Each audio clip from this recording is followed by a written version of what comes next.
rontoknya harga saham di Bursa Efek Indonesia akibat peringatan Morgan Stanley Capital International yang biasa disingkat MSCI menemukan momentum baru. Setelah mundurnya Direktur Utama Bursa Efek Indonesia dan 4 pimpinan tertinggi Otoritas Jasa Keuangan OJK, muncul optimisme baru didukung penuh oleh pemerintah. Pemimpin baru OJK menancapkan tekad untuk melakukan transformasi di pasar modal sebagaimana harapan MSCI. Semua pihak yang mengundurkan diri mengemukakan alasan yang cukup menyejukkan kita. Mereka mundur sebagai bentuk pertanggungjawaban. Mereka menyadari bahwa mereka bersalah.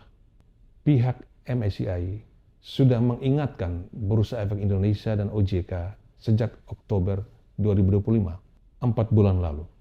Mereka menyatakan mereka mundur untuk memberikan kesempatan kepada pemimpin baru untuk melakukan transformasi, perubahan.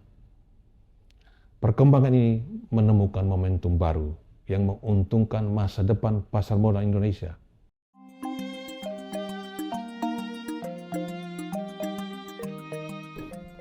Sahabat Investor Trust, jumpa kembali dengan saya Primus Dorimulu dalam Primus In Depth.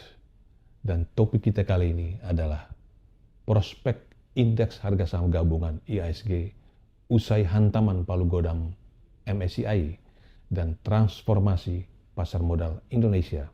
Dan untuk membahas topik ini, sudah hadir bersama saya Ibu Lili Wijaya, seorang pelaku pasar modal yang sudah memasuki 4 dekade di pasar modal. Jadi sangat berpengalaman. Apa kabar Bu Lili? Baik Pak Primus, luar biasa. Terima kasih sudah hadir di Investor Trust. Ini topik kita, baik. Prospek IHSG usai hantaman palu godam. Jadi iya, betul sekali. Jadi palu godam MSCI dan transformasi pasar modal Indonesia. Nah, kita lihat sekilas tentang Ibu Lili. Nah, Ibu Lili ini saat ini ya, Direktur Eksekutif Asosiasi Perusahaan Efek Indonesia, kemudian Komisaris Utama dan Independen ya. Merangkap ya, Komisaris Utama Independen di PT RHB Sekuritas Indonesia, kemudian pengawas lembaga alternatif penyelesaian sengketa sektor jasa keuangan, ini dia bagian di OJK. Iya. OJK ya. Labs SJK. Labs SJK. Satu-satunya lembaga alternatif penyelesaian sengketa untuk sektor keuangan. Ya, betul. Lalu pengurus Yayasan Lembaga Sertifikasi Pasar Modal Indonesia. Jadi yang mau sekolah, mau di pasar modal mendapat sertifikat harus lewat yayasan ini ya. Betul. Kemudian pengarah Lembaga Sertifikasi Profesi Pasar Modal Indonesia, itu terkait dengan nomor di atas tadi ya. Ya, betul. Ya. Kemudian kalau pendidik sudah jelas sarjana, tapi sekolahnya di Taiwan ya? Taiwan, betul. Taiwan ya? University. Wah, jadi belajar akuntansi, jadi udah ngerti yang namanya balance sheet, yang statement udah ngerti. Kemudian sertifikasi banyak, tapi kita melihat pas rekam jejaknya. Ibu Lili ini rekam jejaknya banyak sekali, ya. Coba lihat berikut.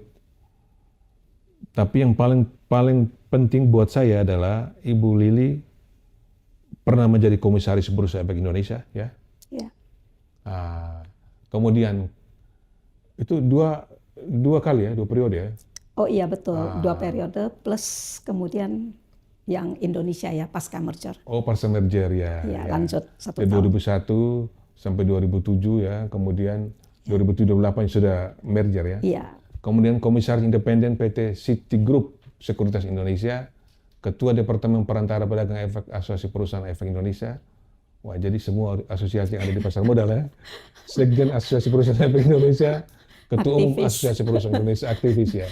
Kemudian yang di atas, sebelum ya, di atas. Nah, ini pernah menjadi CFO PT Asuransi New Hampshire Agung, anak perusahaan dari American International Group ya. Kemudian Direktur CEO, CFO Bareng Sekuritas Indonesia ya. Iya, betul. Kemudian yang paling dikenal di Indonesia adalah Direktur Utama, Presidir, CEO dari PT Merrill Lynch Indonesia, anak perusahaan dari Merrill Lynch yang berkantor pusat di Amerika. Nah, banyak sekali banyak sekali penghargaan nanti kita tampilkan di layar. Tapi ini tamu kita yang memang sangat tepat, sangat punya otoritas bicara tentang pasar modal. Setelah hantaman balu godang MCI. Nah, Bu Lili, ini beberapa pertanyaan saya ya. Pertanyaan publik juga. Mengapa MCI begitu berpengaruh? Begitu berpengaruh. Apakah pandangan MSCI, penilaian MSCI itu adalah pandangan dari market? Itu pertanyaannya. Ya, MSCI sangat berpengaruh, jelas ya, khususnya terutama lah ya untuk pasar Indonesia. Ya, memang Indonesia mengikuti indeks Emerging Market Index dari MSCI gitu ya. Mengapa dia penting? Ya, mengapa dia penting? Karena indeks ini diikuti oleh banyak investor asing global ya, terutama passive funds gitu ya, yang katakanlah institusi. Ya, institusi ya yang memang besar-besar gitu ya. Mereka nggak pusing lagi untuk melihat satu-satu, mereka mengikuti indeks ini. Jadi kalau indeks ini bilang 123, oh dia ikut 123 gitu ya. Kalau 456 ya dia 456. Kalau 3 keluar ya ikut keluar. Jadi fund-fund ini yang mengikuti indeks MSCI akan mengikuti arahan dari MSCI indeksnya ya untuk rebalancing portofolio mereka. Nah, mengapa penting untuk kita kan? Karena Indonesia kan masih mengandalkan asing ya. Artinya masih membutuhkan dana asing. Walaupun kita memang melihat belakangan ini ya, akhir-akhir ini investor retail sudah sangat menjadi katakanlah tuan rumah di negara sendiri ya. Kita bisa melihat berapa puluh persen dari 21 juta investor currently itu memang retail ya, Gen Z justru ya. Jadi memang kita bisa bilang retail itu juga sudah sangat aktif. Namun untuk ekonomi Indonesia, kemarin waktu dialog akhir tahun pasar modal ya, Pak Mirza waktu itu masih ada. Beliau memang mengatakan agar ekonomi bisa bertumbuh berapa persen lah yang seperti dicanangkan 6, 7, 8 etc. Itu kita memang masih membutuhkan dana asing. Atas dasar itu makanya MSCI menjadi sangat relevan. Betul, karena asing akan mengikuti. Bayangkan kalau sampai MSCI mengeluarkan saham-saham Indonesia, ya asing-asing itu dana asing tidak akan masuk, tidak akan. Misalnya salah satu stok dikeluarkan gitu ya dari indeksnya MSCI itu. Jadi global funds itu tidak akan invest di stok itu, ya. Walaupun sebenarnya MSCI kan bukan regulator, bukan pembuat kebijakan, tapi mereka adalah penyedia indeks, ya, penyedia indeks yang diikuti. Ya, Morgan Stanley kan sebuah perusahaan riset ya. Iya, it's a research. Tapi mereka juga apa namanya investment banking juga. Udah terpisah ya sebelumnya memang satu, kemudian research ini udah terpisah sendiri ya. Independen. Maka mereka punya di bawah. Betul, dan memang diikuti indeks mereka itu diikuti Amerika, Asia begitu ya. Jadi itu menjadi penting. Tapi kalau pertanyaannya apakah itu suara pasar? Not necessarily gitu ya. Of course ya. Ini it has to do with asing gitu kan, asing. Selama kita masih butuh asing, ya kita harus peduli MSCI. Betul. Selama kita butuh asing. Andai kata kita memang domestiknya sangat kuat, domestik kan nggak perlu ngikutin MSCI. Betul? Kan ada kata-kata siapa tuh? Kita bukan beli kita kan beli fundamentals perusahaan yang ada di Indonesia ya. Betul ya. Jadi kalau domestik maybe not that relevant. Jadi artinya nggak harus dikatakan bahwa dia adalah suara pasar, ya, tapi bahwa dia important untuk didengar itu benar, begitu Pak Primus. Jadi memang penilaian dari MSCI tidak terkait dengan fundamental kinerja. Ya, betul. Dan mereka mengatakan itu kan? Ya, actually MSCI itu simple aja sih. Dia kan lebih melihat free float. Free float itu maksudnya adalah publicly yang traded, yang diperkenankan untuk tradable publicly ya.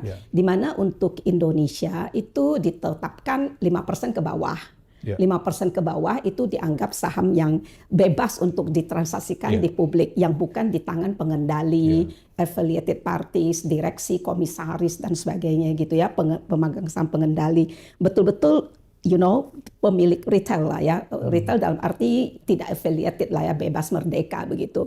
Nah, kemudian dia melihat market cap. Market cap-nya berapa? Market cap kan ditentukan oleh jumlah saham kali price ya. Nah, nanti market cap ini dia kalikan dengan free float untuk mendapatkan satu angka apakah dia memang layak masuk ke indeks MSCI begitu ya. Jadi free float itu maka menjadi penting ya. Kalau Pak Primus tadi mengatakan masalah palu godam ya. Memang kalau saya baca announcement yang dirilis 27 Januari kemarin, 27 Januari itu kan kita terimanya 28 tuh, di mana indeks langsung jatuh itu. Itu memang sangat keras ya. Sangat keras artinya kan mereka memang membekukan ya, di freeze lah ya segala adjustment itu gitu ya. On the basis that dia masih ada investor, rupanya masih punya concern katanya terhadap shareholding structure yang dia anggap masih blur gitu ya, buram ya, tidak jelas. Ini yang disebut ultimate Opacity. beneficial ownership. Betul, yang masuk salah satu program rencana aksi reformasi itu kan, itu salah satu tuh. Nah, jadi satu perusahaan pemegang sahamnya perusahaan juga. Betul, artinya lebih sebenarnya pemegang saham perusahaan tuh sebenarnya tidak masalah Pak Primus. Tapi masalahnya apakah dia 5% ke atas, 5% atau ke atas gitu ya. Yang MSCI mau kan adalah yang 5% ke bawah gitu kan. 5% ke bawah inilah yang dianggap publicly traded gitu ya, yang bisa tradable gitu ya. Nah, kemarin itu dia menganggap satu yang di bawah 5% ini yang dilapor oleh Indonesia ya, oleh yang tersedia oleh bursa laporan emiten gitu ya. MSCI berpendapat bahwa itu bukan tidak real lah, perlu di-adjust ya, dalam arti terakhir mereka dapat informasi dari KSE ya. KSE itu mengeluarkan shareholding report gitu setiap bulan ya, dan mereka melihat di situ kan KSE membagi kepada 9 kategori gitu ya, dan MSCI karena berpendapat dia tidak bisa mempercayai ya, mengandalkan data dari bursa itu yang dilaporkan oleh emiten, dia mau memakai data KSE juga sebagai additional information untuk mengadjust. Nah, waktu dia mau adjust itu, dia mau adjust kategori corporate dengan others itu mau dicoret semua. Nah, tentu saja kalau itu dicoret semua itu dahsyat sekali impact-nya. Itu langsung jatuh. Maka kan kita bilang jangan di-adjust semua. Kan di situ di corporate, ini menjawab pertanyaan Pak Primus juga ya, corporate ya. Di dalam corporate kan memang benar-benar ada PT yang memang tidak affiliated, yang memang invest, betul, membeli saham tertentu. Nah, di situ kan mereka nggak bisa dianggap bukan public dong, betul, walaupun mereka corporate. Dan others itu kan karena bingung ya masuk ke 9 kategori itu mungkin nggak ketemu 8-nya semua masukin ke others. Kalau mau dicoret semua juga nggak fair gitu kan. Makanya kita bilang itu kamu jangan coret semua. Coba cari yang betul-betul yang dicoret itu yang 5% dan 5% ke atas gitu ya. Nah, pada waktu itu consultation paper-nya itu waktu September 2025 dia akan mengeluarkan consultation paper dengan usulan itu Pak, bahwa dia mau coret corporate satu atau corporate dan others mau dicoret gitu. Nah, kita bilang jangan gitu ya, coret saja yang 5% dan 5% ke atas, 5% di bawah jangan. Nah, unfortunately pada waktu itu kan data itu belum available ya, karena KSE itu tidak memerinci antara di bawah 5% dan 5% dan ke atas. Tapi by 2 Januari sebenarnya sudah ada tuh, bursa udah mengumumkan. Makanya cukup shocking juga ya. Kenapa masih dihukum begitu berat ya? Bahkan diancam mau diturunkan ke frontier ya. Things like that, you know. Apalagi sebenarnya kan bursa juga ada ketemu mereka untuk negosiasi, untuk negosiasi, edukasi, lobby apapun lah istilahnya ya. Pokoknya ada tektokan lah ya. Jadi actually pengumuman itu aku pikir it came as a surprise to everybody ya. Kita nggak expect itu ya, bahwa akan se-harsh itu hukumannya. Kita menganggap itu punishment-nya ya. Betul nggak? Itu kita benar-benar dihukum tuh Pak. Jadi betul. di luar dugaan. I think so ya, karena kan sebenarnya 2 Januari itu kan bursa sudah mengeluarkan tuh data itu yang tadinya nggak ada, yang di bawah 5% itu 2 Januari sudah diumumkan. Harusnya kan itu sudah oke. Nah, dan menurut saya cek juga ya, tidakkah itu sudah oke? Sudah oke sih Bu, tapi mereka mau lebih dalam lagi, mau granular, lebih melihat apa aja. Semacam mereka masih nggak percaya, mereka masih khawatir ada yang bersembunyi di belakang 4,9%, 4,8%, masih affiliated gitu loh, nominees atau that's the key point. They actually masih nggak nyaman dengan data kita yang di bawah 5% itu, apakah itu real atau tidak. Karena ini yang memainkan transaksi tiap hari. Exactly. Jadi inilah kalau ini memang datanya tidak benar, ini kan memang mendistort ya cara hitung mereka kan, cara hasil dari perhitungan mereka. Karena data ini kan dipakai Pak untuk dikalikan dengan market share, betul? Ya, betul. Jadi kalau data ini tidak bisa diandalkan dan mereka curiga, itulah yang membuat mereka udahlah Indonesia beresin dulu. Nggak gitu. bisa dipercaya datanya. Ya dia menganggap masih nggak nyaman lah. Makanya kita sekarang diminta untuk lebih mendetailkan. Kemarin kan ada dialog dengan pelaku pasar ya kemarin ya, hari Minggu tuh. Waduh, bagus juga ya, semacam memang sangat serius ya. Saya pikir kita pantas apresiasi ya, regulator, pemerintah dan sebagainya ya, bahwa ada sense of urgency lah ya, minggu-minggu kita dipanggil rapat begitu ya, which is really good. Nah itu ada dikatakan juga ke depan akan didisclose shareholding di atas 1%.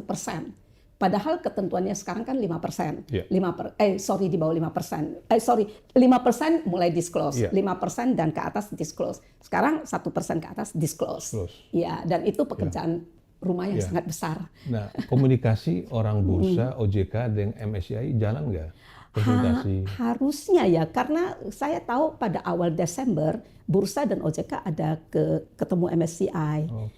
Dan sekarang kalau dari press conference yang beberapa hari dari 29, 30 dan termasuk kemarin, mereka memang akan tindak lanjut lagi dengan MSCI misalnya hari ini dan sebagainya ya, akan terus menerus lah ya untuk koordinasi lah ya, apakah kami sudah oke gitu ya.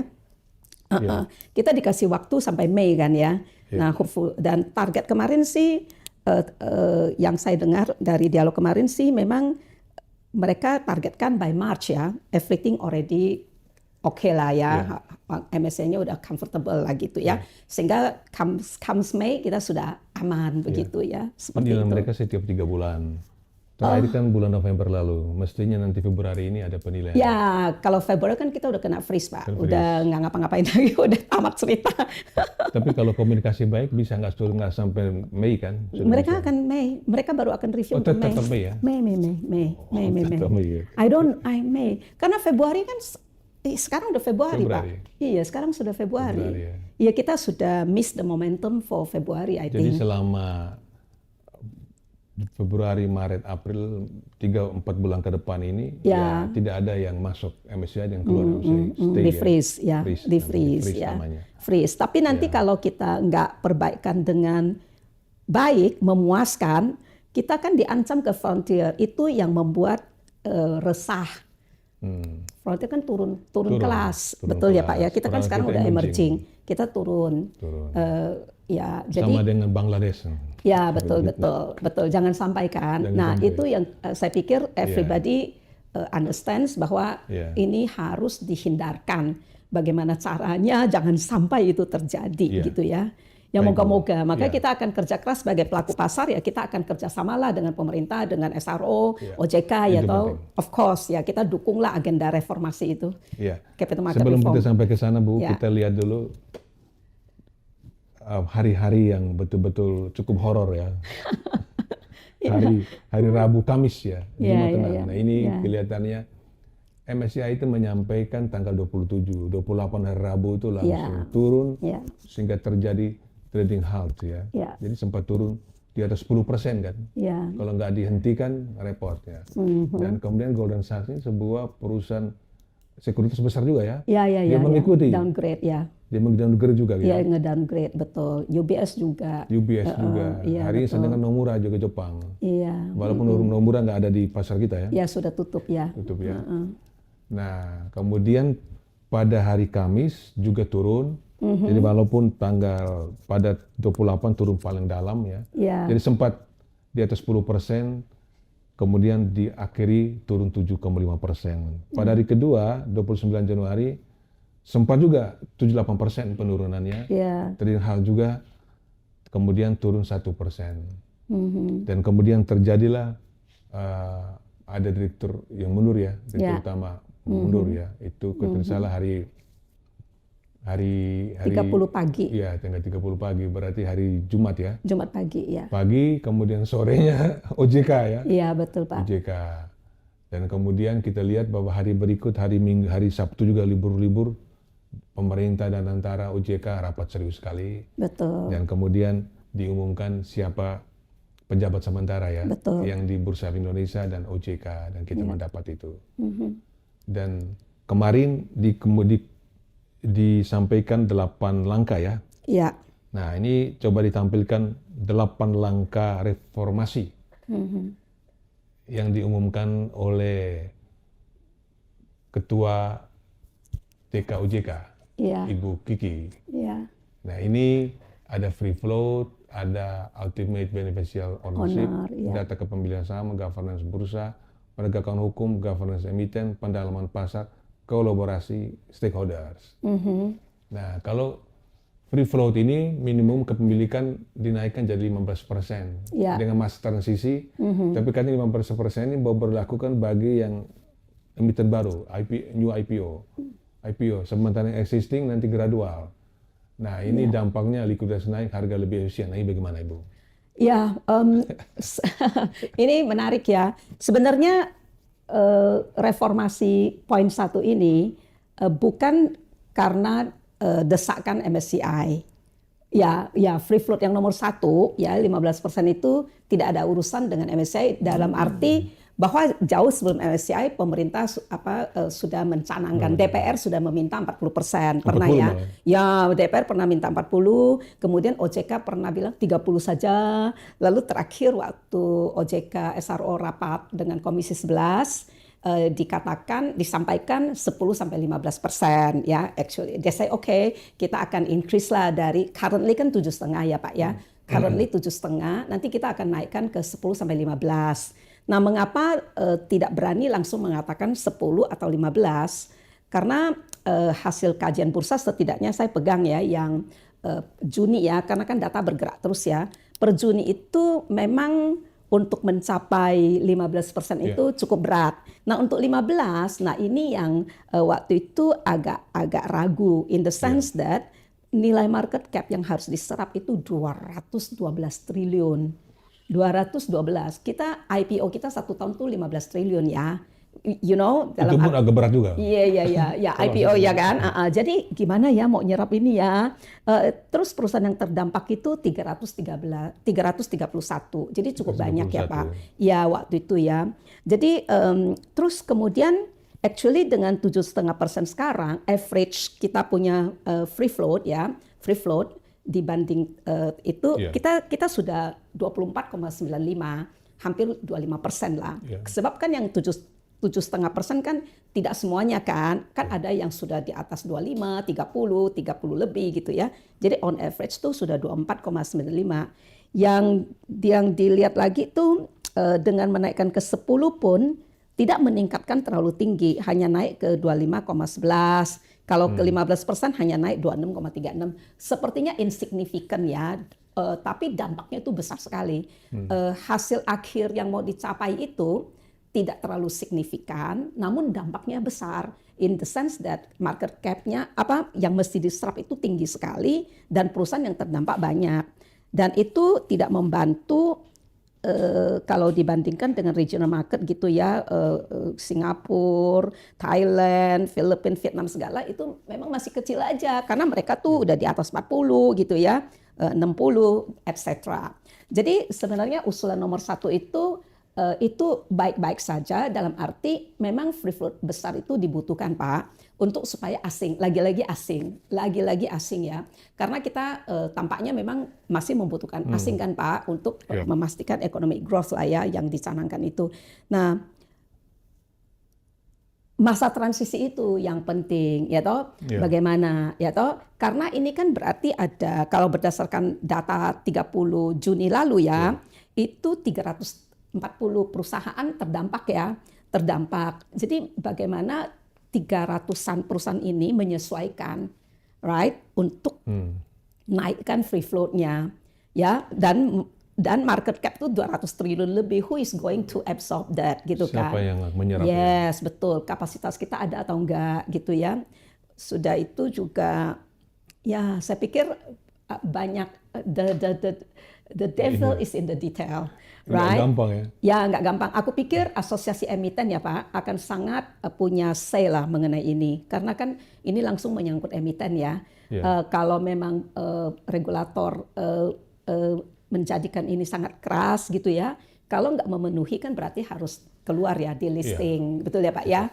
Nah kalau di listing, you can imagine the impact kan, betul ya. Saat ini itu free float menurut ketentuan 7,5%. 7,5. Saat ini 7,5, ya. Jadi naik ke 10% tambah 2,5 pun nggak gampang untuk diserap ya, publik. ya, itu pun waktu dibahas ya bersama kami ya, setidaknya itu dikatakan 2-3 tahun. Kita pikir jangan 3 lah, kelamaan gitu, 2 lah gitu ya. Itu pun hanya untuk naik ke 10 loh.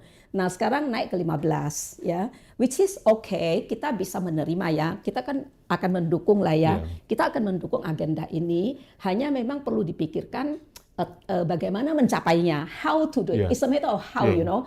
It's not a matter of whether you're gonna do it or not gitu ya. Apakah mau melakukan atau tidak, tapi how-nya itu ya. How-nya itu. Nanti mungkin bisa tanya Pak Arman tuh, gimana tuh Pak Arman jadi biar mikir. Untuk gampangnya bagi sahabat investor trust, jadi sekarang kan 7,5% ya. Jadi kalau 15% itu double ya. Itu berarti butuh berapa dana yang harus diserap oleh masyarakat berapa supaya bisa 200 triliun lebih Pak. Bagaimana caranya tuh? Nah, uang dari mana ya? Exactly, kan right issue. Terus siapa yang mau beli? Terus misalnya jual ke banyak cara lah ya. Tapi kan apakah benar ada demand itu ya? Jangan-jangan minum lagi. Itu dia kan, betul nggak sih? Tapi nggak apa-apa sih Pak, kita coba sebuah saja. Check up, okay, ya. Ya, I think in the sense that memang kan wacananya kan misalnya seperti saya bilang DPR kan minta 40 ya. Kalau memang dibandingkan regional market, memang ya betul mereka di atas 40, 60, 50, etc. Kita memang masih jauh. Cuma waktu itu bursa juga sempat menjelaskan sih definisi free float kita tuh sangat ketat, sangat-sangat ketat actually. Jadi kalau mau apple to apple, mungkin ya kita nggak seburuk itu gitu ya, nggak serendah itu. Jadi itu yang perlu dijelaskan ya, dijelaskan sesungguhnya free float kita ini berapa sih gitu ya. Sebab kalau berdasarkan data gitu ya tidak tampak bagus gitu kan. Kalau di compare begitu saja kan tadi saya bilang kan regional itu bisa sampai di atas 40, 60 gitu ya, kita tuh 20-an gitu kan it looks like not nice gitu ya. Makanya nggak heran kalau misalnya pemerintah atau DPR waktu itu bilang 40, right, terus ada 30, berakhir di 10-15, sekarang finally 15. Jadi saran Ibu secara gradual kapan 15% nih supaya jangan sampai harus butuh dana diserap 200 triliun lebih itu kan nggak mungkin bisa. Iya, betul. Dan yang dicemaskan kan misalnya dampak delisting ya. Kalau mereka nggak sanggup ya, betul kan? Misalnya kalau waktu terlalu cepat, terus nggak bisa. Dan kalau ini mau di-apply dengan sangat keras, sangat di-enforce dengan sangat ketat, ya mau nggak mau begitu nggak penuhi kan. Hari ini kan ada pengumuman atau kemarin ya sudah ada 38 ya yang dibekukan kan. 38 emiten karena free float-nya nggak mencapai 7,5 itu. Berarti mereka go private sudah. Ya, nah kalau go private kan dampaknya bagaimana dengan investor yang currently pegang saham mereka gitu betul. Ya. Jadi saya pikir itu yang perlu dirumuskan. Step execution stepnya bagaimana? Dan ada juga solusi ketika harga saham turun, minta perusahaan beli kembali, buyback. Itu kan mengurangi. Ya. Tapi perusahaan buyback itu nggak dihitung sebagai free float. Oh enggak ya? Enggak lagi, betul. Tidak dihitung free float itu ya Pak, adalah dikuasai direksi, komisaris, 5% dan ke atas. Treasury stock itu nggak masuk Pak, yang dibeli balik itu nggak dihitung sebagai free float. Kalau buyback oleh perusahaan, uang masuk kemana Bu? Kalau buyback oleh perusahaan? Uang masuk kepada yang jual sahamnya. Perusahaannya jadi pegang treasury stock, saham yang dibeli kembali kan. Ya kalau buyback misalnya buyback punya saham, saya, saham itu masuk ke mana? Misalnya BRI dia buyback ya masuk ke perusahaannya. masuk ke perusahaan. Ya betul. Berarti go private lagi mengurangi free float kan? Ya exactly, mengurangi free float. Lomba-lomba nih. Iya betul. Nah pertanyaannya juga ya, apakah misalnya Danantara mau gitu ya menyerap ini gitu ya untuk Danantara, atau misalnya katakanlah asuransi yang belakangan terakhir kan pemerintah juga naikkan ya 8-20 gitu ya. Pertanyaannya, are they going to buy menyerap ini gitu ya? Betul. Tidakkah mereka akan memilih juga kan yang fundamentalnya of course kan, betul nggak? Apalagi kalau mark to marketnya losses, kerugian negara.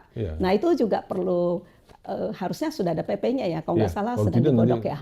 Yang cut loss itu ya, yang kerugian negara kan, kalau nggak siapa yang mau ya. Artinya mereka pasti juga ragu-ragu ya, dinaikin 20 juga mikir kali ya Pak. Kalau mark to market repot nanti, Danantara bisa kena KPK juga nanti.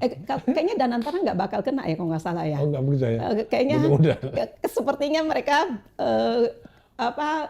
tidak kena deh yang daerah situ. Cuma kalau BPJS segala masih kena sih Pak. Masih kena ya. Saya pikir itu harus diubah ya. Iya. Kalau nggak salah sudah ada sih sedang digodok atau apa gitu, bahwa itu memang dianggap satu faktor yang menyebabkan BPJS itu enggan invest di equity. Mereka kan lebih banyak di fixed income, tenang-tenang di fixed income, nggak perlu pusing. Itu membuat saham kita, pasar modal kita nggak bergerak. Exactly. Tapi negara lain tetap aja ya invest institusi. Iya, persis. Asuransi dana pensiun persis. itu. Persis. Makanya kita perlu institusi lokal kan, seperti BPJS segala untuk masuk gitu ya. Hanya kan gimana mereka mau masuk, mikir 1000 kali kalau kerugian negara. Iya. Tapi mudah-mudahan, ya setiap kali jumpa pers kita lihat ada Pak Erlangga Menko, kan dia orang pasar dulu, ketua asosiasi emiten. Mudah-mudahan beliau mengerti bisa. I think they know already. I think they're working on that ya. I think they're working on it gitu. I think otherwise going nowhere lah. Ya kan Pak? Ya kan Pak? Bapak dikasih otoritas tapi resikonya terlalu besar kan? Itu dia. Iya. Sekarang Bu yang kedua, ultimate beneficial ownership itu. Kewajiban keterbukaan pemilih manfaat akhir dan afiliasi. Ini gimana? Ya, ini menarik ya Pak. Ini dampaknya untuk transparansi kepercayaan investor. Ya, ini menarik ya. Ini isu tidak gampang loh Pak. Ini ultimate beneficial ownership ya, UBO ini sempat mengganjal Indonesia untuk menjadi anggota FATF.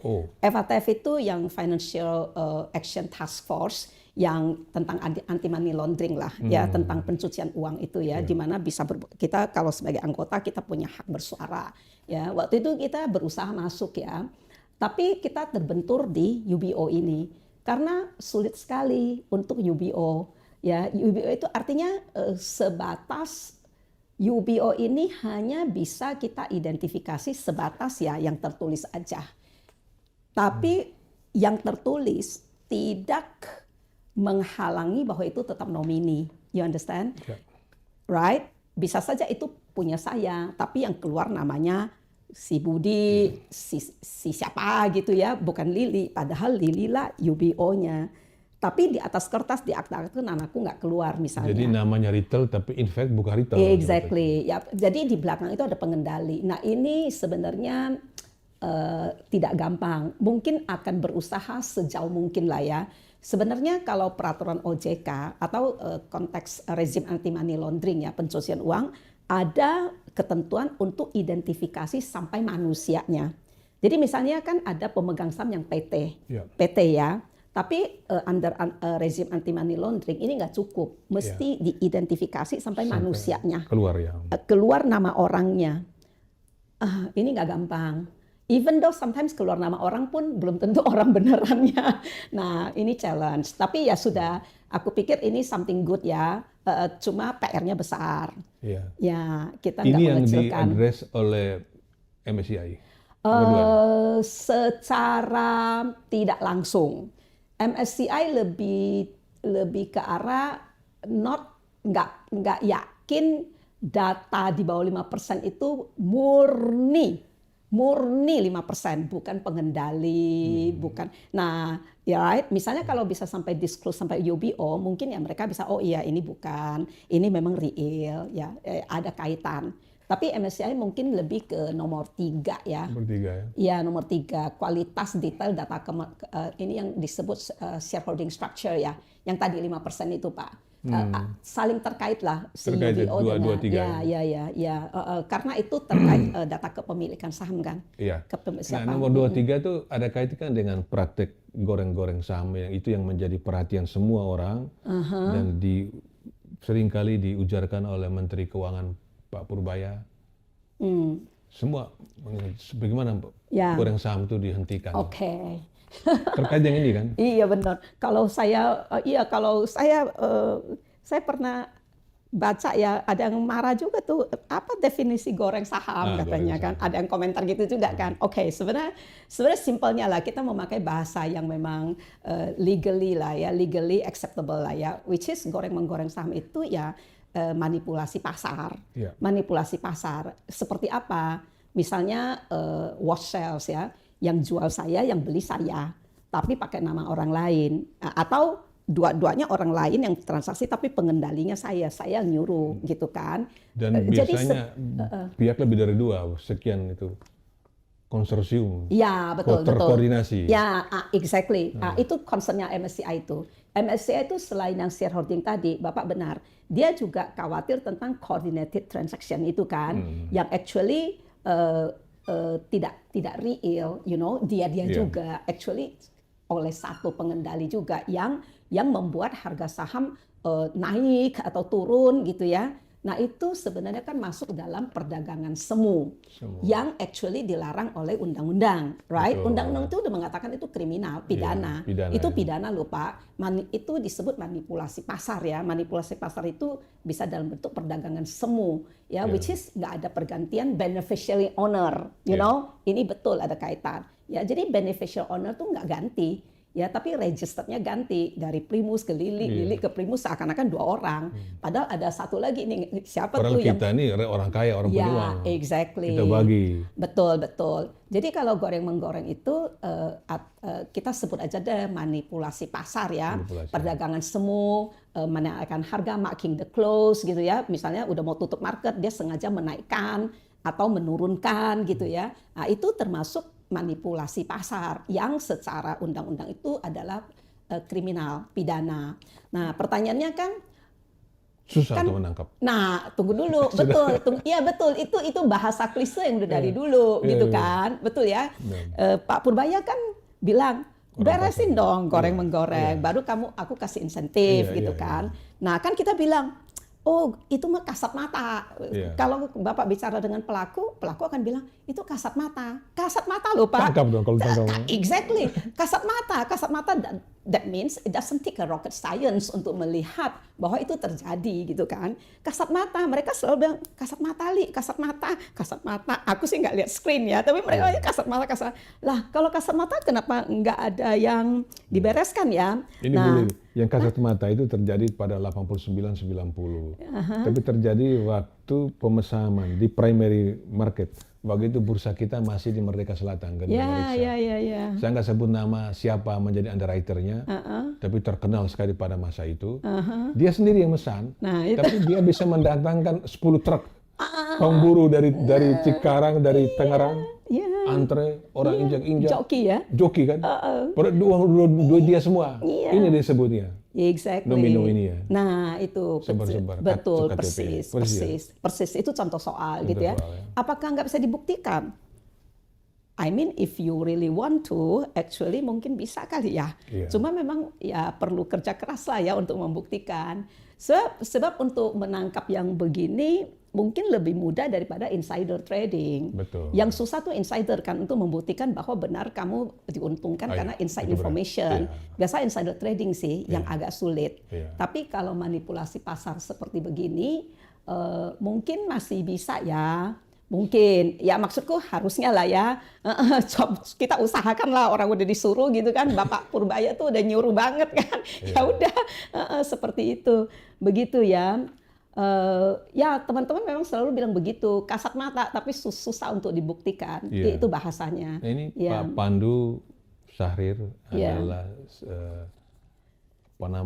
CIO dari Danantara ya. Kemarin dia mengatakan, jangan blame the player, Yes. tetapi blame the rule of the game, gamenya. Yes. Ya. Berarti regulasi yang dipersalahkan. Ya. Yes. Nah, itu gimana regulasinya? Ya, I think to some extent aku agree juga ya dengan komentar Pak Pandu ya. Dalam arti players kan memanfaatkan segala sesuatu, betul ya? Iya. Seperti Tom and Jerry ya. Iya. Si Jerry-nya ya cari peluang lah ya. Segala macam. Berusaha untuk cari celah. Ya itu sudah nature-nya mereka. Tapi memang itu menjadi PR, tugas beratnya regulator ya untuk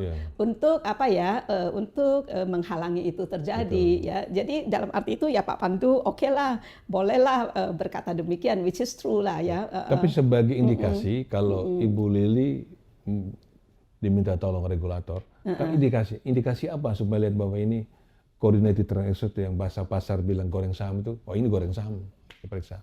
Itu Bisa kelihatan Pak, itu kemarin saya ikut itu sangat menarik loh. Kemarin saya ikut satu acara, itu satu influencer. Ya, I think influencer atau apa, aku nggak tahu lah, atau penasihat investasi. Pokoknya somebody yang aktif di medsos ya. Dia tuh bisa menunjukkan loh, dia menyebut salah satu saham, dia tunjukkan grafiknya. Grafiknya itu dari kalau dalam in a span of time ya, dia bisa tunjukkan ya betapa itu tadinya tuh saking sedikitnya harganya itu kecil sampai udah kayak semut, bisa tiba-tiba begini Pak. Bisa tiba-tiba begini, terus bisa tiba-tiba begini lagi, terus balik lagi semut, terus sekarang lagi siap-siap begini. Itu sih gampang, betul-betul indikasi. Iya dong, itu kan boleh dibilang indikasi ya. Why, itu for sure, is it fundamental, is it supply and demand? Kalau berbicara supply and demand yang real itu doesn't matter. Kemarin kan Pak Rosan juga omong kan, nggak apa-apa kalau valuasinya tinggi banget gitu kan. Even dia kasih contoh Tesla gitu kan, yang memang ahead of industri sejenisnya gitu ya. Memang betul, tapi beliau kan kasih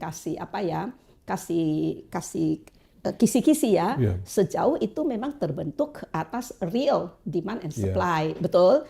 Bukan bohong-bohongan lagi yang tadi saya juga, saya yang beli, saya yang jual hanya untuk menciptakan harga semu, which is komentar itu juga sangat benar. Kalau itu terbentuk real, Bapak punya persepsi gitu ya, punya pandangan bahwa perusahaan ini bagus, akan naik terus, right? Bapak bersedia membayar untuk itu, ya why not gitu kan, real gitu, dan saya bersedia menjual gitu, Bapak bersedia membeli, itu real demand, itu sah-sah saja gitu ya.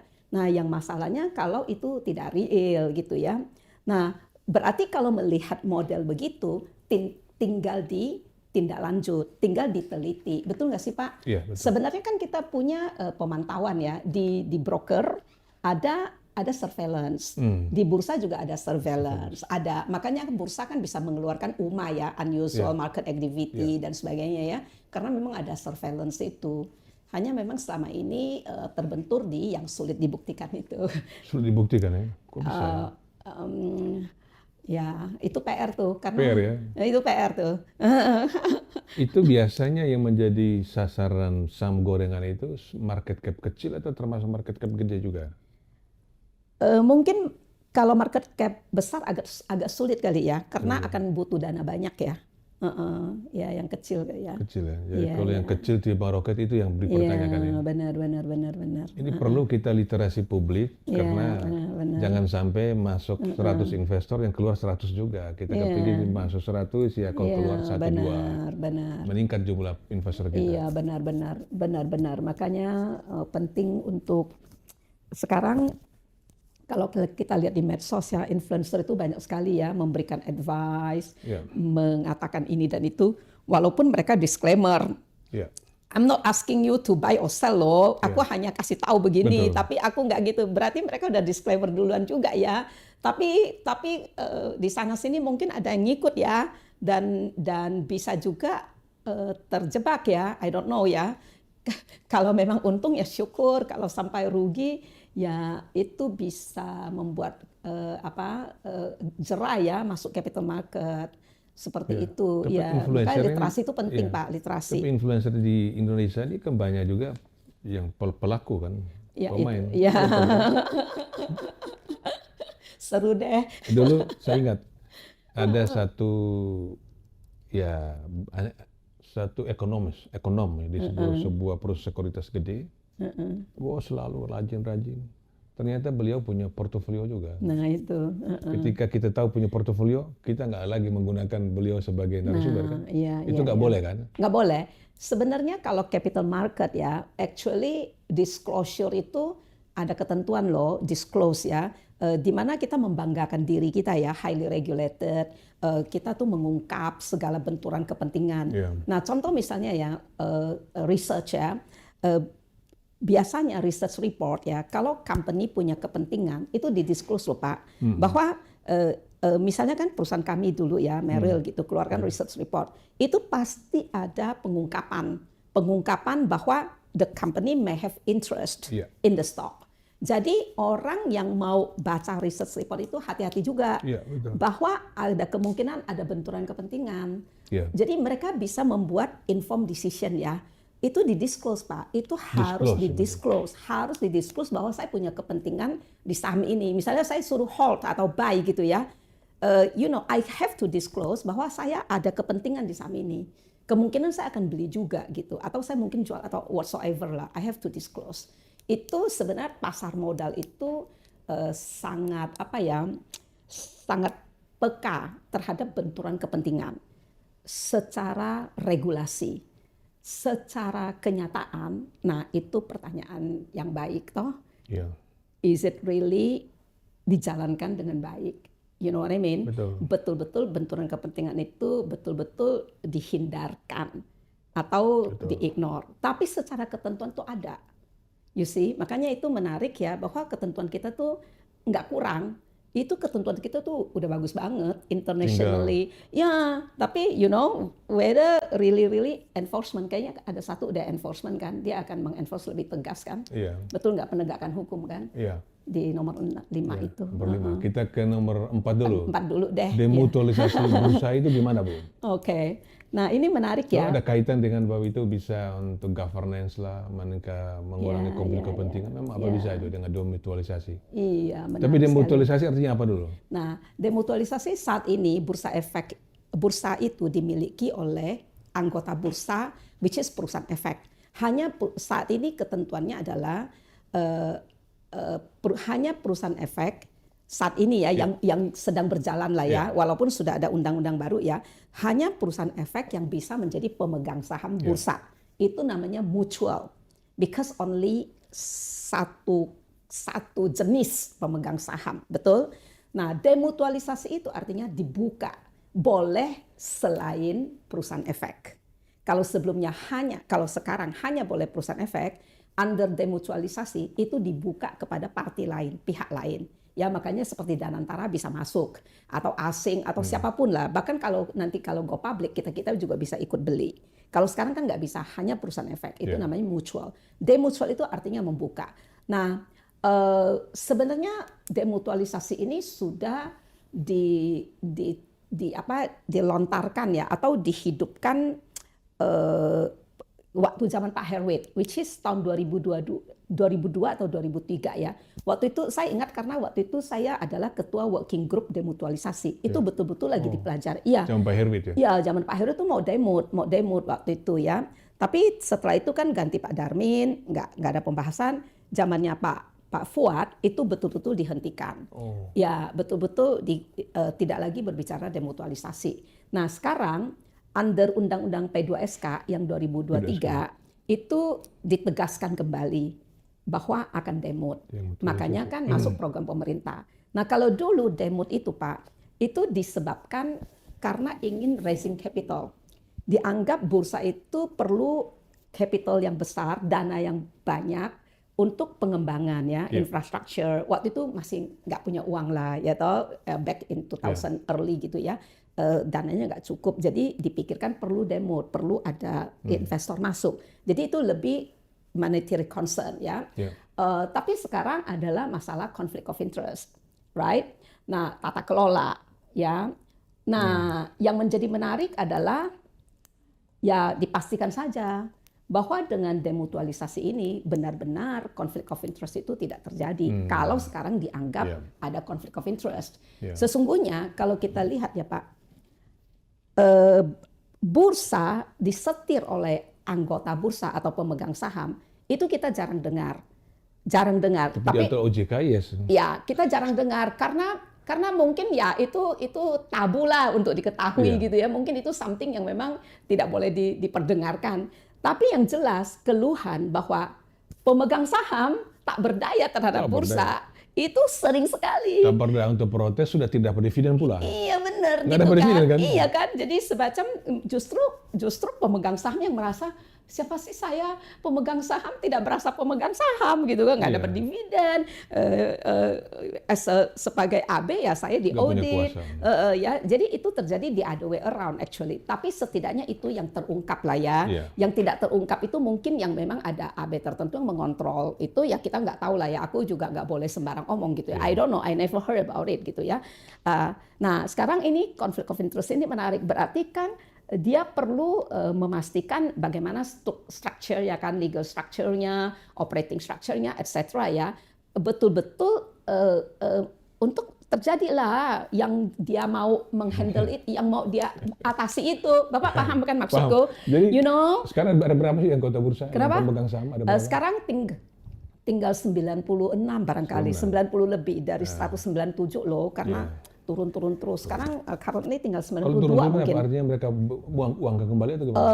Dia jual kembali kepada bursa. Bursa ya. Ya, karena biasanya kan ditawarkan kepada siapa yang mau beli lah ya. Jadi ada lelang, ada jual langsung gitu ya. Tapi kalau certain period nggak ada yang mau beli, itu lelang gitu ya. Lalu kalau lelang nggak laku, bursa beli balik at certain price. Dulu nominal ya. Nominal dulu waktu sudah merger itu 1,5 juta, zamannya Pak Tito kan jadi 7,5 miliar ya. Beli baliknya harganya segitu. Jadi itu lebih baik lah harga itu ya. Nah, banyak yang kalau jadi orang yang menjadi pemegang saham ini menjadi anggota bursa hanya pemegang saham. Anggota gimana ya? Pemegang saham bursa adalah perusahaan efek yang adalah anggota bursa. Anggota bursa. Ya. Nah, sebagai anggota bursa dia bisa menjadi broker and dealer kan? Iya. Anggota bursa itu dia jadi broker dealer. Jadi kalau dia nggak jadi pemegang saham nggak bisa. Artinya bursa itu bisa kalau dia gini, kalau untuk bertransaksi di bursa dia harus anggota bursa. Anggota bursa harus pemegang saham. Ya, anggota bursa itu pemegang saham. Artinya kalau saya perusahaan dari Hong Kong, kepingin masuk Indonesia, artinya untuk menjadi perusahaan, membuka perusahaan sekuritas, saya harus menjadi anggota bursa. Ya, persis. Pemegang saham kan. Kalau bisa saya beli yang ada. Exactly. Kalau enggak, Bapak nggak bisa langsung bertransaksi. Karena transaksi di bursa itu lewat anggota bursa. Yang notabene adalah pemegang saham. Nah, sekarang pertanyaannya meminum konflik kepentingan. Memang saya juga nggak pernah dengar bahwa direksi diatur oleh anggota bursa. Belum pernah kan? Belum pernah dengar. Iya benar. Belum ada karena dominannya OJK begitu kuatnya. Kan sampai pemilihan direksi pun anggota bursa menyodorkan nama. At the end menentukan OJK betul. juga. Anggota bursa sebagai pemegang saham tinggal ketok palu di RUPS. Iya betul. Jadi, itu yang dikeluhkan juga. Keistimewaan sebagai anggota bursa hanya karena dia punya lisensi aja, hanya lisensi saja kan. Benar. Aduh, ya memang makanya kalau itu saya sering dengar keluhan seperti itu. Oh, kita pemegang saham tapi semacam we can do nothing gitu. Who are we gitu ya. Jadi sebuah PT yang aneh ya, PT Bursa, namanya PT Bursa Indonesia, yang dia punya pemegang saham nggak punya kedaulatan. Ya, exactly. Kalau di atas dia pemegang saham, pengendali kan dia bisa macam-macam kan. Iya, betul. Bisa kan pemegang saham kan. Emang. Ini memang very interesting. Ya, nah nanti ke depan mau bagaimana gitu kan. Ya kan, karena kan kelihatannya kan Danantara mau masuk ya. Dan itu fair-fair saja karena Danantara sebagai badan pengelola investasi tentu saja dia mau masuk ke investasi di instansi yang menguntungkan dong. Tapi jangan sampai dia menjadi dominan seperti OJK lagi. Jadi I don't know. Itu dia. Nanti yang lain juga nggak ada suara juga. Nah itu dia Pak. Makanya saya kan bilang ya, ini kan mau tata kelola, mau menghindari konflik kepentingan. Nah pastikan aja ini yang mau dicapai itu benar terjadi gitu, Betul. not the other way around gitu Betul, kan. betul. Nah. Nggak terjadi sebaliknya, Pak. Iya, kemudian investasi berarti ke depan setelah demutualisasi, PT Bursa Indonesia bagi dividen dong. Bagi Kalau wajib, dia- ya benar nggak? bagi Benar dividen, dong, bagi betul, dividen. iya dong. Jadi sah sih sebenarnya kalau mereka mau masuk, mereka pasti mengharapkan dividen juga dong dari bursa yang Dividen. notabene sih untung ya. Apalagi Iya. tercatat di bursa, listed company juga. Iya, betul. Kita bisa beli saham bursa Bisa juga. juga, kita bisa dapat dividen juga, betul. Itu positif lah, Positif, ya. actually positif. Tapi bagaimana memastikan tidak terjadi konflik kepentingan? Persis, itu kan yang mau dihindarkan. Itu mau dihindarkan dan pastikan aja itu terjadi, gitu kan? Jangan malah itu yang terjadi nantinya. Nanti terbalik, betul ya Pak ya? Makin Iya, makin betul. kuat kepentingan malah Iya gitu. betul, takutnya, khawatirnya ya, khawatir. Tapi saya yakin kalau dia punya cita-cita sudah begitu, saya pikir sih ya mereka akan mengupayakan lah ya, bahwa itu terjadi ya, tata kelolanya bagus ya, insya Allah lah ya, bahwa itu memang itulah yang terrealisasinya demikian gitu. Kalau saya lihat dibandingkan dengan perbankan ya, Iya. kan ada juga pengawasan dari OJK, ada direktur eksekutif, anggota Dewan Komisioner OJK, sekaligus direktur eksekutif perbankan. Di bank-bank direksinya masih lebih gagah berhadapan dengan OJK. Tapi kalau direksi Bursa Efek Indonesia kayaknya kucel loh di depan OJK. Kenapa sebenarnya?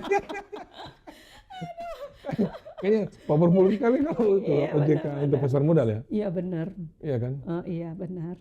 Jadi Iya memang. saya pikir mesti dibikin juga agak balance lah mereka, apalagi Iya. sudah jadi demutualisasi nanti kan. Iya betul. Mereka berperan sebagai pengawas, kalau salah udah ditindak. Nah, kita masuk kepada penegakan hukum ini.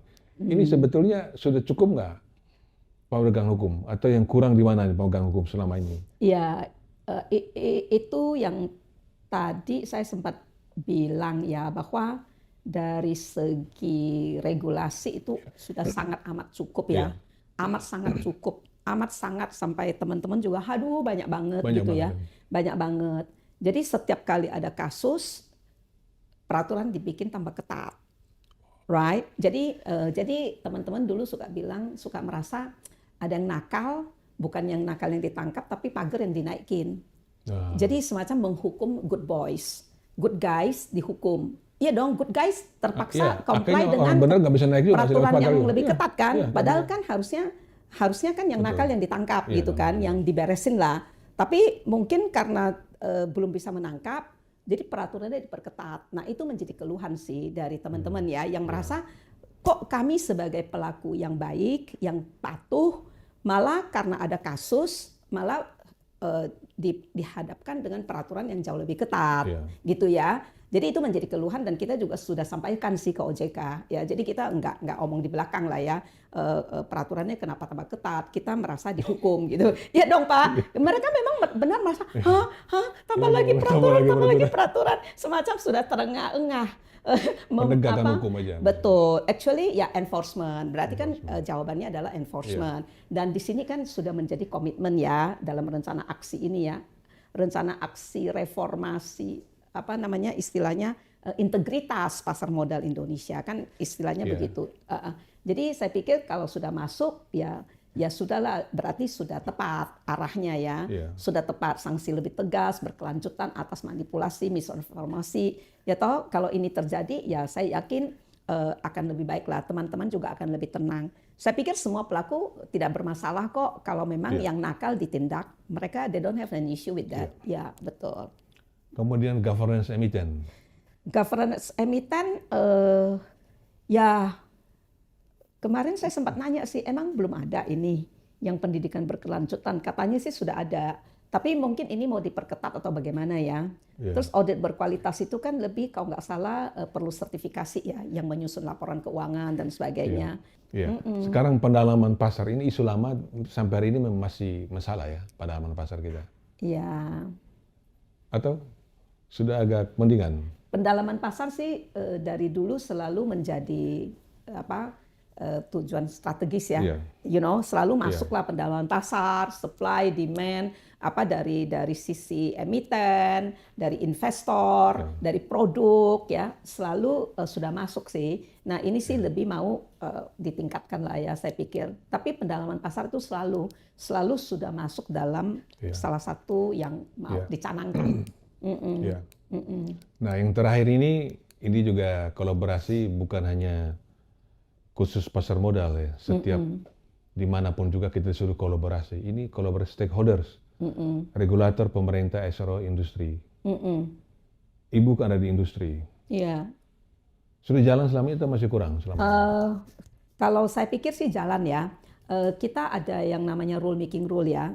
Actually setiap kali OJK mau mengeluarkan peraturan, overall lah boleh dibilang, mungkin ada miss 1-2 lah ya. Itu pasti ada ke asosiasi ya. Ada minta tanggapan asosiasi ya. Kemudian juga ada hearing gitu ya, semacam sosialisasi dan sebagainya ya. Hearing lah. Ya, apa istilahnya tuh. Pokoknya sebelum peraturan itu dijadikan peraturan POJK, itu memang ada sih ke asosiasi dulu, ke Palaku gitu ya. Kalau ke asosiasi juga kalau sebatas bisa menjawab, ya menjawab langsung. Kalau enggak juga melibatkan anggota. Jadi itu terjadi. Nah, memang di sana-sini mungkin ada 1-2 yang terlewat begitu ya. Yang teman-teman suka bertanya, ini sudah kita bahas belum ya? Kok perasaan belum pernah ya? Things like that, Tapi itu minor lah ya, minor. Umumnya jalan. Kalau dengan kami ya Pak, dengan kami ya. Kalau Ibu di pasar modal Indonesia dari awal 90-an, itu sama dengan saya mulai menulis pasar modal, reporter ya. Kalau saya melihat, dulu itu lebih guyup ya. Setiap ulang tahun pasar modal, itu Pak Marzuki Usman, dia mengundang semua stakeholders. Oke.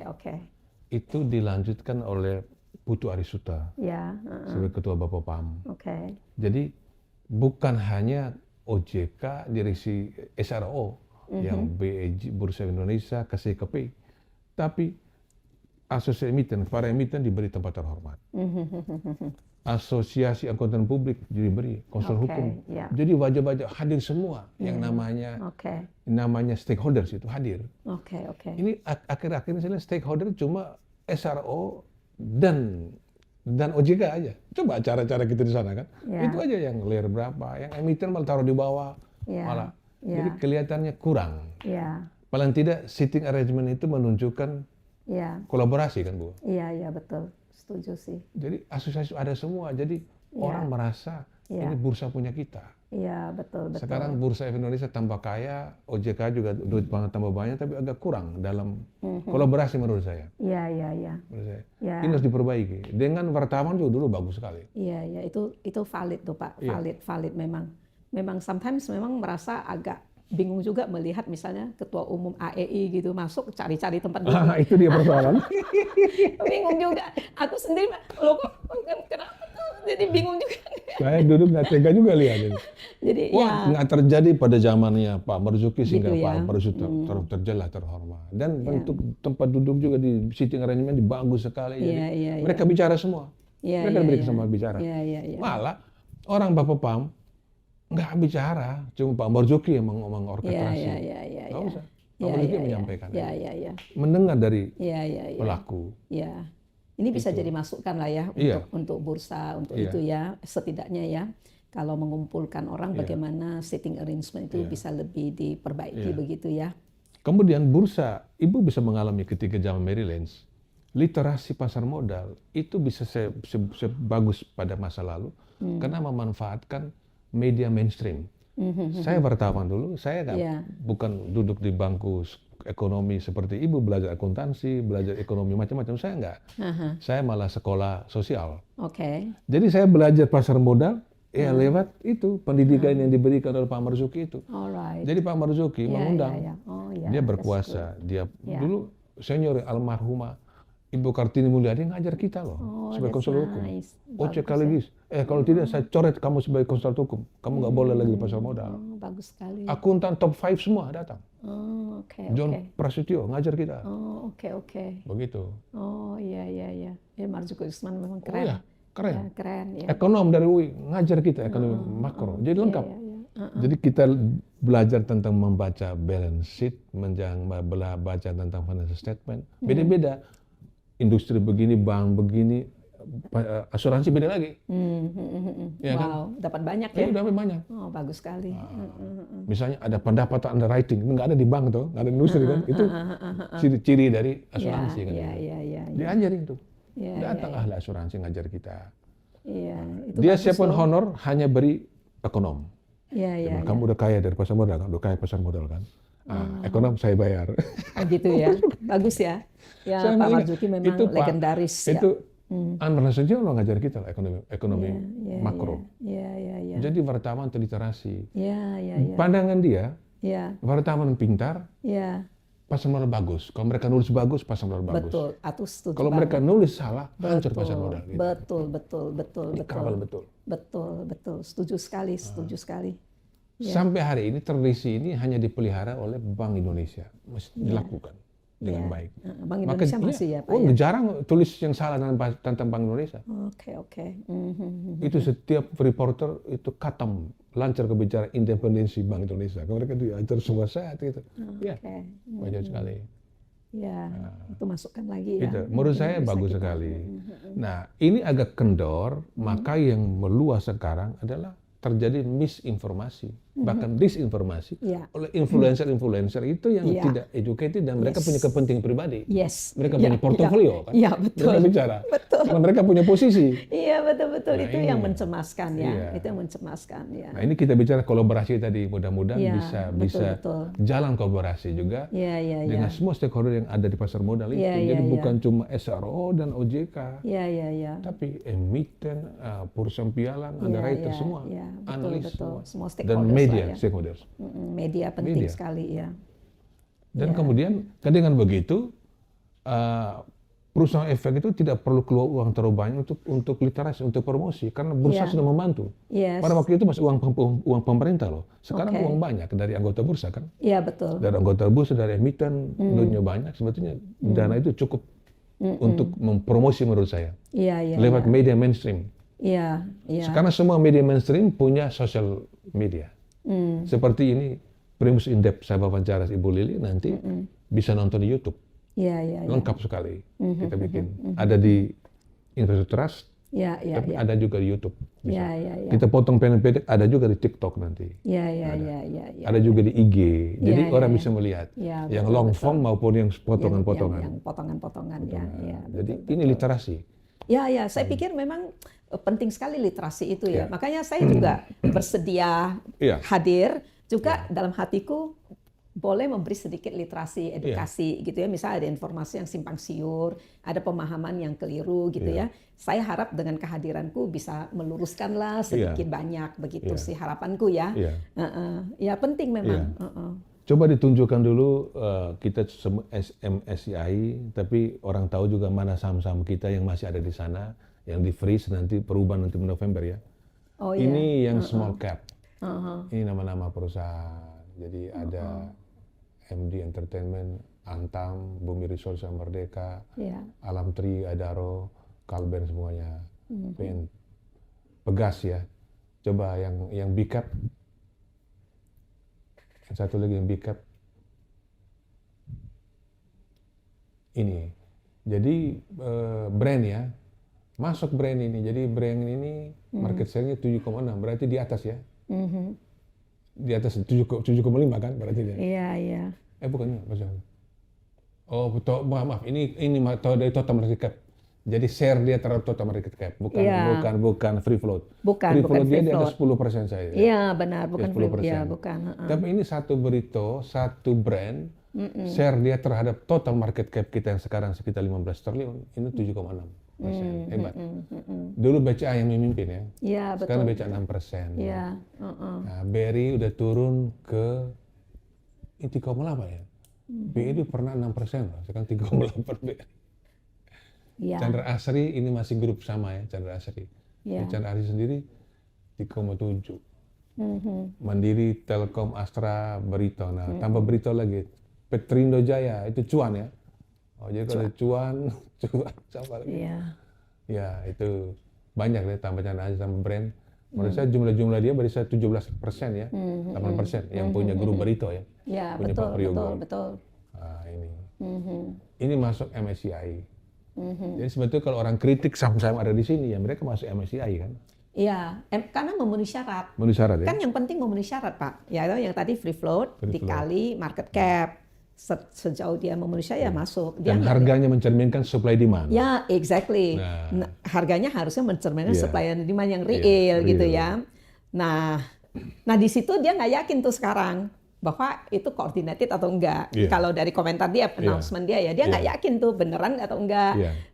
Aku nggak berbicara terhadap brand ya, enggak ya. Secara overall ya, komentar MSCI itu ini coordinated atau enggak nih harga-harga ini. Kemudian free float yang ada nih beneran atau enggak nih?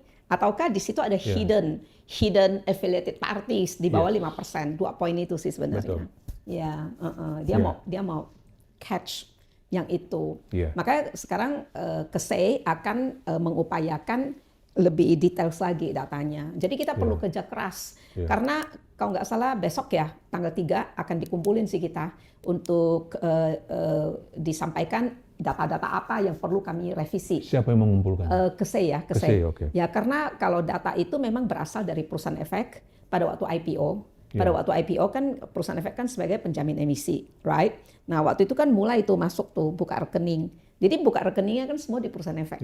Ya, jadi memang bebannya ada di kami ya, perusahaan efek. Makanya kemarin saya sempat nanya sih, maksud kamu bagaimana dan untuk klarifikasi lah, karena itu menjadi PR dari anggota kami. Iya, betul.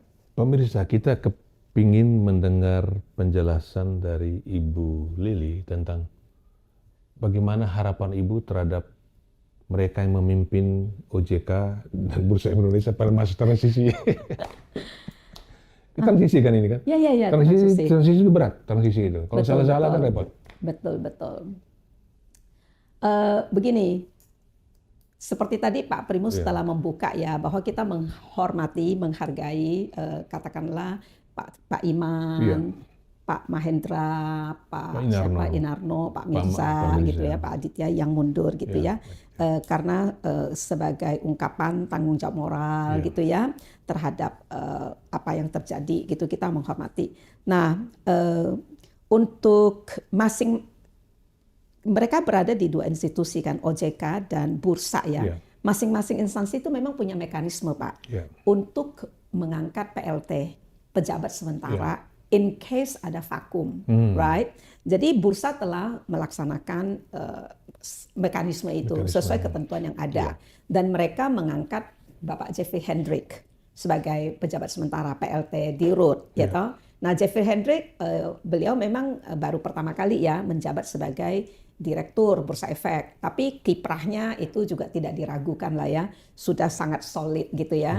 Jadi itu beliau kan ditunjuk oleh teman-teman direksinya juga ya, jadi memang dianggap yang memang paling tepat gitu ya. Nah kita mengamini, gitu, kita mengamini. Dan jawaban beliau terhadap statement presiden itu bagus sekali, Bu. Ini saya interupsi sedikit. Ketika presiden kita Sam Tujudi, pertama tanya dia, gimana itu? Oh maksud presiden begini. Saham itu high risk, high return, high risk. Jadi kalau mau beli saham belajar dulu. Itu cerdas jawabannya kan. Jadi tidak mempersalahkan presiden kita. Yes. Makanya jawaban yang mantap. Betul. Artinya beliau yang paling bisa omong lah, ya kan. Jadi kita juga mengamini lah ya, kita mengamini. Dan itu disadari internal juga kan. Akhirnya mereka minta tolong beliau gitu ya. Jadi kita berdoa saja. Jadi didaulatkan oleh internal ya? Yes. Internally dipilih lah ya, internally yang mendaulat dia gitu ya. Dia cerita sih. Jadi itu kita sangat sepakat lah ya, sangat sepakat itu good choice gitu ya. Akan halnya OJK, kita juga menganggap itu baik in the sense that Ibu Kiki kan ex pasar modal, Pak Hasan Fauzi kan ex pasar modal. Ibu Kiki pernah di Bursa Indonesia, pernah di KSEI juga? Pernah di KSEI, ya pernah juga di BRIPS, BRI Dana Reksa Sekuritas. Ya, jadi orang-orang pasar modal. Nah, Hasan Fauzi juga kan dari clearing deposit KDEI, KP, kemudian juga di bursa gitu ya. Jadi lembaga rating pernah. Yes. Jadi Beliau pernah komisaris independen juga loh di RHB. Aku menggantikan beliau tuh. iya. Iya, ketika beliau ke OJK, jadi aku gantikan beliau. Iya. Tapi anyway, mereka adalah orang-orang pasar modal yang kita sangat familiar. Jadi dalam arti tertentu ya kita merasa tenang lah ya, karena kita kenal wajah-wajah yang kita kenal gitu ya. Dan mereka juga tidak asing kan dengan dunia pasar modal gitu. Karena kan sekarang yang bermasalah kan pasar modal, betul ya. Jadi kita sih punya keyakinan lah ya bahwa nahkoda baru ini ya bisa lah ya melaksanakan agenda reformasi capital market reform ini 8 langkah ini. ya 8 rencana aksi ini ya untuk integritas pasar modal. Integritas pasar modal itu ada kata integritasnya lupa Primus. Integritas, Rencana aksi 8 rencana aksi reformasi integritas pasar modal Indonesia. Jadi they're actually talking about integrity, which is very good ya. Bukan hanya reformasi pasar modal, reformasi begitu saja, tapi they're talking about integrity ya. Saya sih mencatat ya ada kata integritasnya gitu ya. Jadi moga-moga ya bisa lah ya mereka betul-betul mewujudkannya. Kita tentu saja mengharapkan yang terbaik lah. Karena Indonesia ya kecuali domestik berperan luar biasa ya we still need asing untuk masuk ke kita punya. Betul, ini yang saya minta penegasan Ibu. Ya.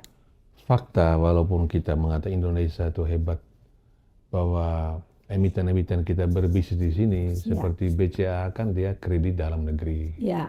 Nggak ada cabang luar negeri, tapi tetap aja butuh asing. Ya. Begitu perusahaan-perusahaan yang lain. Jadi asing itu begitu dia turun, dia net sell, itu sudah langsung rontok harga saham kita. Iya, betul. Dan itu kan berpengaruh terhadap Indonesia ya, as a whole ekonomi Indonesia kan Pak, terhadap dolar dan sebagainya. Ya. Jadi impact-nya memang ada begitu.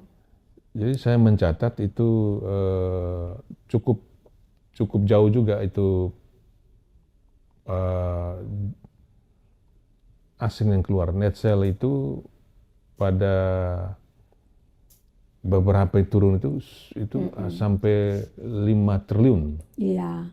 Net sell 5 triliun itu sudah minus 4,6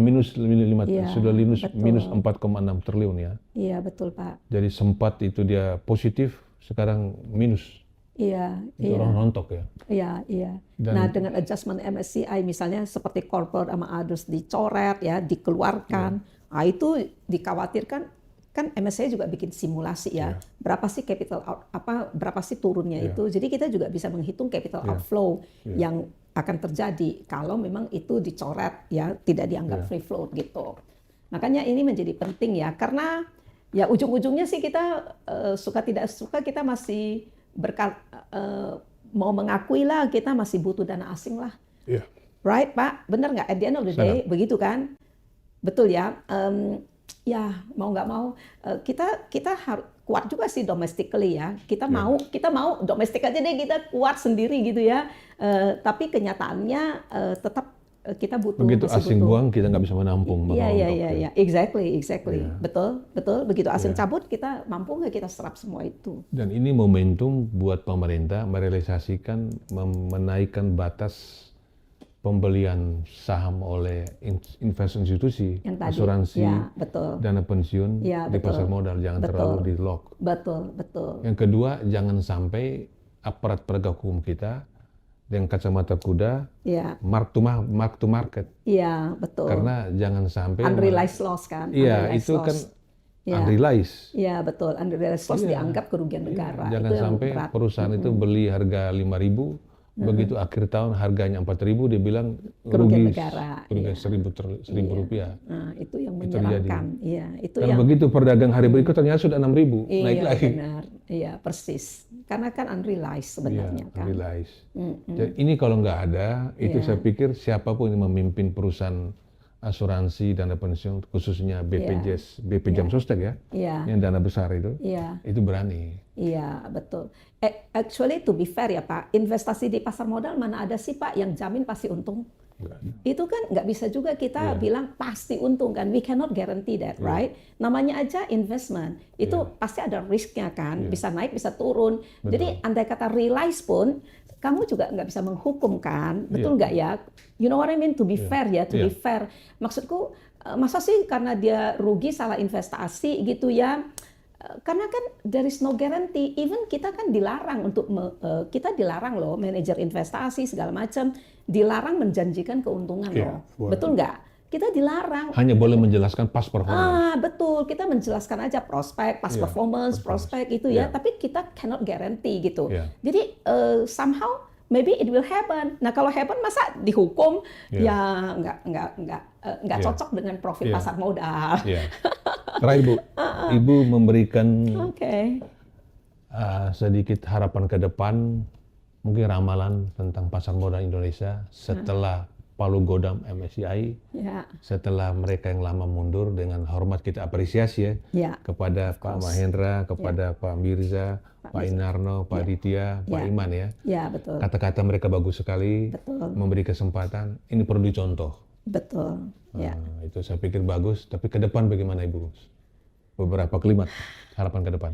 Harapan ke depan ya, kita inilah Pak, misalnya hari ini kita mengharapkan hijau, belum hijau, ya is okay lah. Mungkin pasar perlu waktu untuk menyerap, mencerna gitu ya. Mencerna dulu ya. Mencerna dulu lah, you know, like you know, sometimes kan people need time ya. Tapi setidaknya kan sudah ada kepastian ya, di sisi PLT-nya ini ya, at least mereka bisa mulai mengantisipasi mau berbuat apa ya. Dan aku pikir sih kalau memang ini serius agenda reformasi tadi ya, capital market reform itu serius dikerjakan gitu ya, apalagi misalnya by Maret itu selesai gitu ya, untuk tuntutan MSCI itu dapat dipenuhi, tidak tertutup kemungkinan kita akan rebound beneran ya. Dan kalau misalnya Pak Purbaya bilang indeks 10.000 dan sebagainya, bukan yang mustahil, bukan hal mustahil. Dan indeks 10.000 di-drive oleh saham-saham berfundamental bagus, tanpa gorengan. Itu lebih bagus. Itu tidak mustahil. Kan beliau maunya juga begitu kan. Beliau maunya begitu kan, makanya beliau minta kan berantas itu kan, diperbaiki gitu ya. Jadi tidak mustahil sih Pak, sangat tidak mustahil. Time buy bagi perusahaan-perusahaan masuk LQ45 dia naik pelan-pelan. Karena selama ini ISG begini, dia begini. Betul, exactly. Jadi nggak tertutup kemungkinan sih Pak, misalkan kan dengan yang tadi loh, yang 8% menjadi 20 gitu ya. Terus misalnya yang cut loss diperbaiki, tidak dihukum gitu ya. Waduh, itu sih sangat mungkin lah. Atau bahasa baiknya tuh tidak mustahil, bahasa amannya tidak mustahil. Bu Lili setuju bahwa ini adalah momentum kita, kebangkitan pasar modal kita? Yes. Aku pikir ini momentum ya, bahwa semacam shock terapi dari MSCI, is like shock terapi, kaget kan, semua kaget, kok begitu amat gitu ya. Tapi is a good shock terapi, dipakai momentum untuk capital market reform. Dan menurut saya Bu, ada satu yang menurut saya penting sekali dari momentum ini, Palu Godam ini, kalau pelaku pasar biasa ya, Mali sudah tahu. Tapi pemerintah, khususnya Bapak Presiden, akhirnya memberi perhatian loh. Oh iya. Wah luar biasa. Ini kan arahan dari beliau semua ya. Wah makanya kumpul di Anantara. Iya betul. Semua hari Sabtu Minggu. Jadi ini Palu Godam ini membuat Presiden memperhatikan. Ternyata asing masih butuh, kita butuh. Asing masih perlu, pasar baru itu penting. Exactly, benar. Dan Anantara bukan hanya masuk pada demutualisasi bursa, tapi juga investasi di pasar modal. Sudah disebut oleh Pak Pandu 117T. Mudah-mudahan naik ke 200 nanti. Jadi betul-betul. Kemarin beliau mengatakan sih bahwa end of December tahun lalu gitu, Desember sampai beberapa hari itu dia Danantara sudah masuk sih lewat MI. Cuma waktu selesai acara aku bilang nggak terasa Pak, masih kecil. Nggak terasa. Digedein Pak. Belum terasa. Karena makan masih turun kan. Udah masuk katanya lewat dari Desember katanya. Udah melalui MI tapi bagus ya. Minimal sudah mulai ya momentum. Betul. Sudah. Beliau berkata kok bahwa Danantara akan menjadi aktif partisipan untuk investasi ya. Menjadi aktif partisipan. Ya, beliau bilang begitu. Ya, jadi akan invest di lokal, foreign gitu ya, dia akan bagi-bagi lah ya. Tapi dia pasti akan peduli lah sama capital market Indonesia. Itu intinya. Ya. Sahabat Investor Trust, tanpa terasa kita sudah lewat cukup banyak lama. Inilah diskusi dengan figur yang sudah malang melintang di pasar modal dan menangani berbagai macam perusahaan di pasar modal sehingga sangat memahami pasar modal. Mudah-mudahan diskusi ini memberikan pemahaman literasi kepada semua pemirsa, khususnya generasi muda, agar bisa menjadi investor. Sebab generasi emas tidak cukup hanya Anda menabung saja, tapi berinvestasilah dan berani masuk ke pasar modal. Dan palu godam MSCI adalah momentum bagi kita semua untuk membenahi diri, membangun pasar modal kita, membangun pasar modal kita lebih sesuai dengan tata kelola yang international practices ya. Yes. Sampai jumpa dalam Primus In Depth berikutnya. Terima kasih Bu Lili. Ya, terima kasih Pak Primus. Terima kasih. Selamat sore Selamat sore. semuanya. Selamat sore.